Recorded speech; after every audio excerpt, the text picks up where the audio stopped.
Banking chapter आज हम revise करने वाले हैं। उसमें सबसे पहले बात करते हैं कॉमर्शियल बैंक्स की। कॉमर्शियल बैंक क्या होते हैं, एग्जांपल्स आप जानते ही हैं। एसबीआई हो गया, एक्सिस बैंक हो गया, प्राइवेट मतलब प्राइवेट पब्लिक दोनों बैंक्स, एसबीआई, एचडीएफसी, आईसीआईसीआई, बहुत सारे ऐसे बैंक हैं, ये सारे के सारे कॉमर्शियल बैंक्स हैं। तो बेसिकली कॉमर्शियल बैंक्स होते क्या हैं, तो देखना, सपोज करते हैं ये हमारा बैंक है और ये हमारा चिंटू है, इसको हम चिंटू बोल देते हैं, और ये जो भाई साहब हैं इनका नाम है पिंटू। तो देखो कॉमर्शियल बैंक करता क्या है, यहीं से हमें कॉमर्शियल बैंक की डेफिनेशन भी मिलने वाली है और कॉमर्शियल बैंक के जो प्राइमरी फंक्शंस हैं वो भी हमें मिलने वाले हैं। तो देखो चिंटू जो गया, चिंटू के पास 100 रुपीज़ थे और ये 100 रुपीज़ जाकर इसने बैंक में जमा कर दिए। बैंक ने कहा ठीक है चिंटू, आपके पैसे हमारे पास सेफ रहेंगे और हम इन 100 रुपीज़ को जब भी आपको लौटाएंगे इस पर आपको हम सपोज 8 रुपीज़ का इंटरेस्ट भी देंगे। चिंटू ने कहा ठीक है, चिंटू ने 100 रुपीज़ यहाँ पर रख दिए।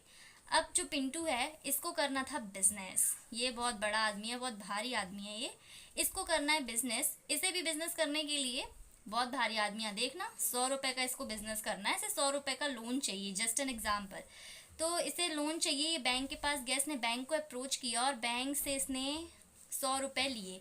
अब बैंक जो है वो इसका फ्रेंड या कुछ तो है नहीं जो इसको ऐसे ही 100 रुपये दे देगी। तो बैंक ने कहा ठीक है चिंटू, ये 100 रुपये तुम ले लो, लेकिन हम बदले में तुमसे इंटरेस्ट चार्ज करेंगे, कितना, 12 रुपीज़ मान के चलते हैं। चिंटू ने कहा ठीक है, मैं 100 रुपीज़ का बिजनेस करूँगा, 200 रुपीज़ कमा लूँगा, 100 मेरा प्रॉफिट, जिसमें से 12 मैं एज अ इंटरेस्ट बैंक को दे दूँगा। तो देखो बैंक ने क्या किया, इसके डिपॉजिट्स एक्सेप्ट किए, चिंटू के डिपॉजिट्स एक्सेप्ट किए और उसे इंटरेस्ट देने का वादा किया और पिंटू को एडवांस किया लोन और उससे चार्ज किया इंटरेस्ट।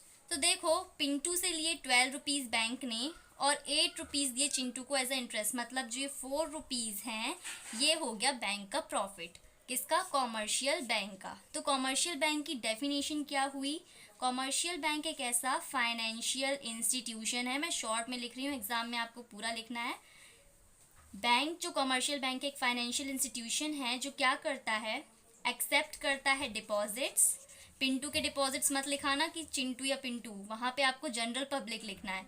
तो commercial bank accept deposits, advances loan with the main aim of earning profit।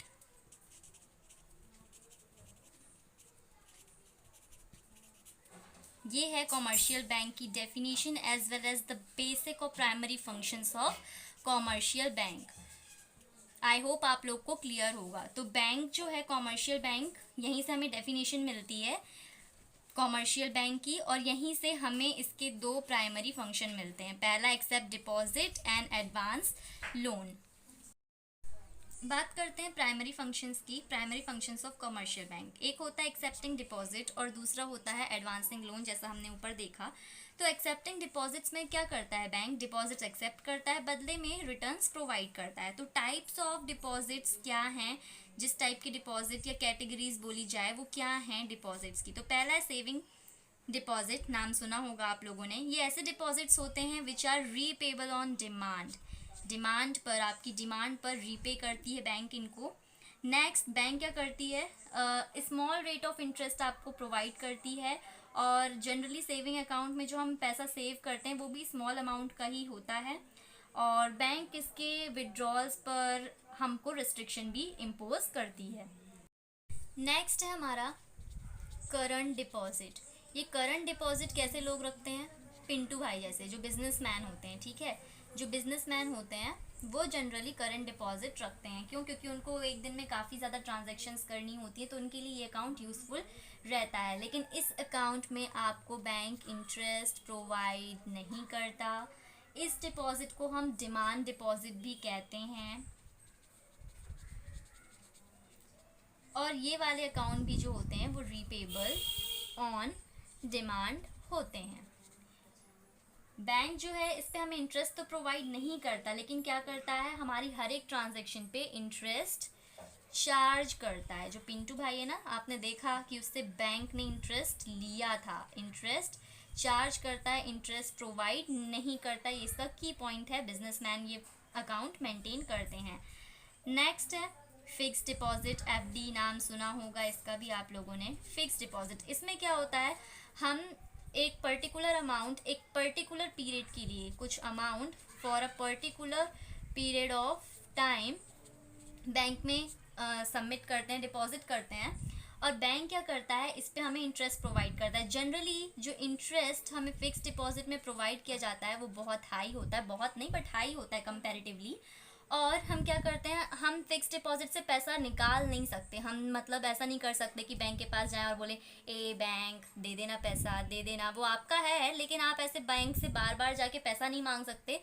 Only in case of emergency ही आप पैसा मांग सकते हो अपने फिक्स डिपॉजिट का। और उसमें भी बैंक क्या करेगा, जो भी कैलकुलेशंस वगैरह हैं वो करके कि आपने कब अपनी एफडी तुड़वाई, सुना होगा। जब आप अपनी एफडी तुड़वाते हो तो अगर पूरा का पूरा अमाउंट विदड्रॉ कर लेते हो, या जो भी कैलकुलेशन रहती है वो कैलकुलेट करके आपका एफडी का अमाउंट और जो भी आपका इंटरेस्ट बन रहा होता है वो इंटरेस्ट देके बैंक आपका जो एफडी का अकाउंट है वो रफा दफा कर देता है। नेक्स्ट है एडवांसिंग लोन। बैंक का जो दूसरा प्राइमरी फंक्शन है वो है लोन एडवांस करना। तो बैंक क्या करती है, हमने देखा कि अलग अलग लोगों से डिपॉजिट्स को एक्सेप्ट करती है। अब उन डिपॉजिट्स को बैंक क्या करेगी, बैंक अलग अलग जगह पर इन्वेस्ट करेगी। तो कैसे इन्वेस्ट करेगी, लोन्स देकर, किसी प्रोजेक्ट में लगाकर, क्योंकि बैंक को पता है ये दोनों आदमी जो हैं ये अपना 100 रुपीज़ मांगने के लिए पूरा का पूरा 100 रुपीज़ अभी के अभी मांगने नहीं वाले हैं। तो बैंक के क्या क्या फॉर्म्स है, जिन फॉर्म्स में बैंक हमें लोन एडवांस करती है, लोन देती है। तो पहला है कैश क्रेडिट। कैश क्रेडिट जो आपको दिया जाता है वो आपकी करंट एसेट्स के अगेंस्ट आपको कैश क्रेडिट दिया जाता है। जो भी अमाउंट रहता है वो डायरेक्टली कस्टमर के अकाउंट में ट्रांसफ़र कर दिया जाता है। और जो इंटरेस्ट चार्ज होता है वो विड्रॉन अमाउंट पर होता है, जो अमाउंट विड्रॉ की है कस्टमर ने। फॉर एग्जांपल कोई कस्टमर था, ये पिंटू था, इसने बैंक से 100 rupees in form of loan मांगे थे। बैंक ने क्या किया, ये उसका अकाउंट है, बैंक है ये, बैंक ने 100 रुपीज़ यहाँ पर ट्रांसफ़र कर दिए। लेकिन ये पिंटू जो है इसको 100 रुपीज़ की ज़रूरत नहीं पड़ी, इसने सिर्फ 80 रुपीज़ ही यहाँ से निकाले। तो बैंक 100 पर चार्ज नहीं करेगी इंटरेस्ट, बैंक 80 रुपीज़ पर इंटरेस्ट चार्ज करेगी। नेक्स्ट है डिमांड लोन्स। डिमांड लोन्स कैसे लोन्स होते हैं, जो बैंक रिकॉल कर सकता है एट एनी टाइम। मतलब बैंक कभी भी आपको बोलने को लगा देगा कि चल भाई मेरा पैसा तू वापस कर। ये वाले जो अमाउंट होते हैं ये भी कस्टमर के अकाउंट में डायरेक्टली सैंक्शन किए जाते हैं। और जो इंटरेस्ट चार्ज होता है इस अमाउंट पर वो पूरी की पूरी अमाउंट पर होता है, जो पूरी की पूरी अमाउंट उसको दी गई है। जैसे वो पिंटू ने 100 रुपीज़ लिए थे लेकिन निकाले 80, तो बैंक को इससे फ़र्क नहीं पड़ता, बैंक पूरी 100 रुपीज़ पर इंटरेस्ट जो है चार्ज करेगा।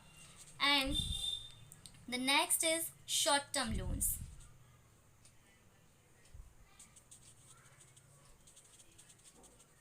शॉर्ट टर्म लोन्स ऐसे लोन्स होते हैं जो आपको अगेंस्ट कोलेट्रल सिक्योरिटी प्रोवाइड किए जाते हैं। इसमें भी सेम प्रोसीजर रहता है, कस्टमर के अकाउंट में सारा का सारा पैसा डाल दिया जाता है और इंटरेस्ट जो चार्ज होता है वो पूरी अमाउंट पर होता है, यानी कि पूरे 100 रुपीज़ पर होगा पिंटू के, ना कि उस रुपीज़ पर जो उसने विड्रॉ किया। अगर उसने 80 विड्रॉ किया तो इस पर चार्ज नहीं होगा, चार्ज 100 रुपीज़ पर ही होगा।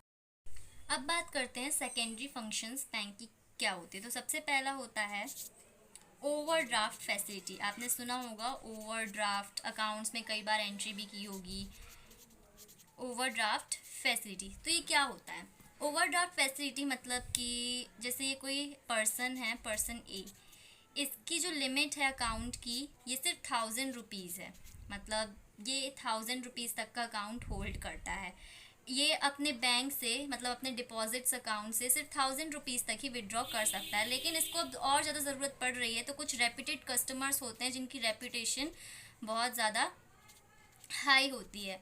बैंक क्या करता है, उनको ये फैसिलिटी प्रोवाइड करता है कि आप इस अमाउंट से ज़्यादा अमाउंट को भी विड्रॉ कर सकते हो। सपोज 1000 उसने विड्रॉ कर ली, उसके बाद उसे नीड 500 की और है, तो बैंक क्या बोलेगा, ठीक है, आप एक लिमिट प्रोवाइड कर देगा कि अगर आपके बैंक में 1000 रुपये तक का बैलेंस रहता है तो 1000 की लिमिट हम भी प्रोवाइड कर देते हैं। मतलब अप टू 1000 रुपीज़ आप अपने बैंक से ओवर ड्रॉ कर सकते हो। आपकी लिमिट, आपके अकाउंट में पैसा जो हो आपका खुद का है वो 1000 है, लेकिन आपको नीड है तो आप 1000 ओवर ड्रॉ कर सकते हो। और जो भी अमाउंट आप विड्रॉ करोगे, जैसे कि उस बैंक ने लिमिट दी उसे 1000 की और उसने 500 विड्रॉ कर लिया, विड्रॉ नहीं ओवर ड्रॉ कर लिया, तो बैंक क्या करेगा, इस पर इंटरेस्ट चार्ज करेगा। जनरली जो ये फैसिलिटी होती है वो रेप्यूटेड कस्टमर्स को दी जाती है। जो नेक्स्ट फंक्शन है सेकेंडरी फंक्शंस में, वो आता है discounting of bills of exchange. आपने अपने अकाउंट्स में ये पढ़ा ही होगा, discounting of bills of exchange. इसमें क्या करता है बैंक, सपोज ये पर्सन है, ये सप्लायर है और ये कोई कस्टमर है और ये है हमारी बैंक। ये कस्टमर गया सप्लायर के पास कुछ गुड्स खरीदने के लिए, लेकिन बेचारे के पास पैसे नहीं थे, गरीब आदमी था। उसने बोला कि मैं बाद में आपको पैसा दे दूंगा। सप्लायर जानता था उसे, तो सप्लायर ने बोला ठीक है तू बाद में पैसा दे देगा, पर इसकी गारंटी क्या है। तो सप्लायर ने इससे करवा लिया bills of exchange sign. Suppose ये 100 रुपीज़ का बिल था, 100 रुपीज़ का सामान लिया था, 100 रुपीज़ का बिल साइन करके कस्टमर ने दे दिया सप्लायर को। अब सप्लायर को पैसे की ज़रूरत अभी पड़ रही है, वो बोल रहा है कस्टमर तो मुझे 3 महीने बाद ये जो 100 रुपीज़ है रिटर्न करेगा, लेकिन मुझे अभी पैसों की ज़रूरत है, मैं क्या करूँ क्या करूँ, मरेगा तो नहीं ना वो। तो देखो, वो सप्लायर जो है वो बैंक के पास गया। बैंक ने बोला कि ये बिल है, मेरा एक कस्टमर है, उसका नाम ए ले लेते हैं, मेरा कस्टमर है, उसने मुझे बिल दिया है, ये बिल के बदले में आप मुझे कुछ पैसा दे दो। बैंक ने कहा ठीक है।